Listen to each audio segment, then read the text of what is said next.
चला आज आपण करूया गुळदाणे। त्यासाठी कढईत दाणे घेऊन ते मंद आचेवर खरपूस भाजून घ्यायचे। भाजताना कंटिन्यूअस हलवत राहायचे। शेंगदाण्यांना डाग पडेपर्यंत ते भाजून घ्यायचे। एकदा डाग पडले की कापडावर काढून शेंगदाणे थंड करून घ्यायचे। थंड झाल्यावर हाताने मळून मळून त्याची सालं काढून घ्यायची। तुम्ही बघू शकता सगळी सालं वेगळी झालेली आहे। एकदा सालं वेगळी झाली की पाखडून घेऊन ते सालं व शेंगदाणे एकदम वेगळे करायचे। आणि तुम्ही बघू शकता इथे सगळे शेंगदाणे मी अशा प्रकारे साफ करून घेतलेले आहे।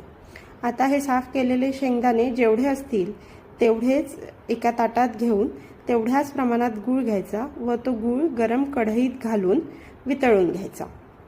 मंद आचेवरच आपण या गुळाला चांगलं मेल्ट करून घेणार आहोत। सो गुळाला पण आपण कंटिन्यू हलवत राहूया। आता गूळ मेल्ट व्हायला लागला आहे। त्याच्यानंतर पूर्ण खडे विरघळून घेऊया। गूळ पूर्ण मेल्ट झाला की त्याच्यात स्वच्छ करून घेतलेले दाणे घालायचे आणि लगेच पटापट सगळ्या शेंगदाण्यांना कोट होईल असा तो गूळ हलवून घ्यायचा। एकदा की सगळ्या शेंगदाण्यांना तो गूळ कोट झाला की लगेचच कढईतून शेंगदाणे खाली थंड करायला ताटात काढून घ्यायचे आणि तयार आहेत आपले गुळदाणे। हेल्दी, पौष्टिक आणि यम्मी।